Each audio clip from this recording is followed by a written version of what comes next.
বর্ষাকালে মনটা এটা ওটা খেতে চায়। চলো আজকে রেস্টুরেন্ট স্টাইলে চিকেন চাউমিন বানিয়ে ফেলি।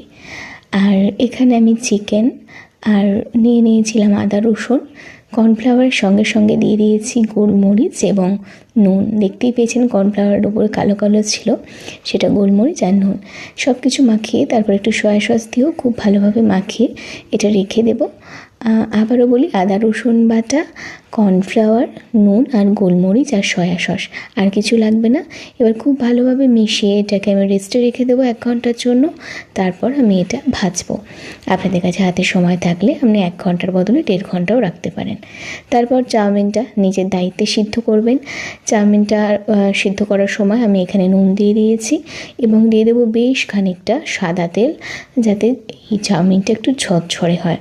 এবং চাউমিনটা কতটা ঝরঝরে হবে সেটাও আমি দেখাবো। চাউমিনটা নিজের দায়িত্বে সিদ্ধ করে নেওয়ার পর আমি এটা ছেঁকে নেব। এখানে আমি আমার পছন্দ মতন কিছু সবজি নিয়ে নিয়েছি, গাজর, বিনস এবং ক্যাপসিকাম। সব কিছু আমি একসঙ্গে ভেজে নিচ্ছি। তোমরা চাইলে আলাদা আলাদা ভাজতে পারো এবং অন্যান্য সবজিও নিতে পারো। সবজির ব্যাপারটা, তেলের ব্যাপারটা এবং আলাদা আলাদা ভাজার ব্যাপারটা এটা যে যার নিজস্ব ব্যাপার। তারপর অল্প একটু নুন ছড়িয়ে দিলাম, দিয়ে আরও একটু ভেজে নিলাম। ভাজাটা প্রায় হয়েই গেছে, আমি আরও একটু ভেজে নেওয়ার পর এটাকে তুলে নেব। আর অন্যদিকে আমি পকোড়া ভেজেছিলাম, সেই তেলটা একটু লাল মানে সর্ষের তেলের মতন হয়ে গেছে। যাই হোক, আমি পকোড়া ভেজেছিলাম আর সেখানটাই চিলি চিকেন বানিয়েছিলাম। চিলি চিকেন আর চাউমিন আজকের আমার বাড়ির খাবার।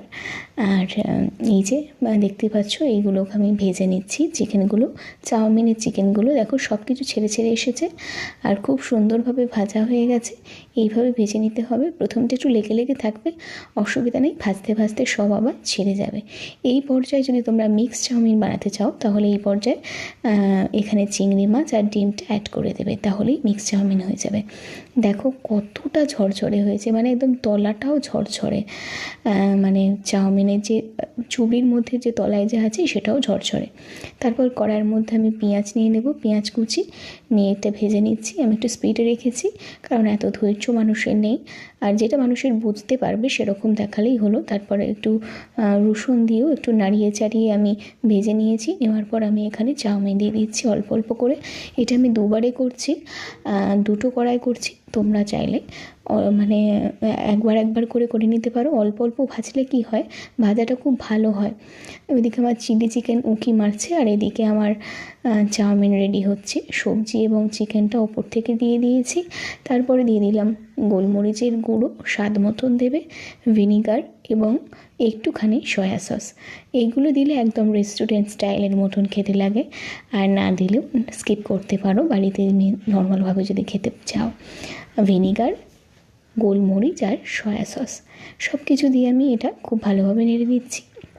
একটাতে আমার একটু তেল বেশি হয়েছে, এই কালো কড়াটাতে, আর এই কড়াটাতে একটু তেল কম হয়েছে। যে তেল কম খায় সে তেল কম খাবে, আর যে তেল বেশি খায় তারা তেল বেশি খাবে। তাই দুটো করে দুরকমভাবেই আমি বানিয়ে নিয়েছি।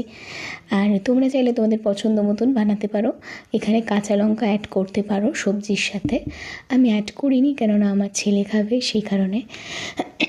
হয়তো পরে অ্যাড করা যেত, যেহেতু দুটো করার মধ্যে করেছি, কারণ ওর তো মুড অন্যরকম, ও কখন কোনটা খায় তার কোনো ঠিক নেই। সে কারণে আমি কাঁচা লঙ্কাটা এখানে অ্যাড করিনি। আর গোলমরিচের মধ্যে যথেষ্ট ঝাল থাকে, তাই কাঁচা লঙ্কাটা অ্যাডটা না করলেও হবে। একটু ভালো করে নেড়ে চেড়ে নিলেই আমাদের চাউমিন রেডি।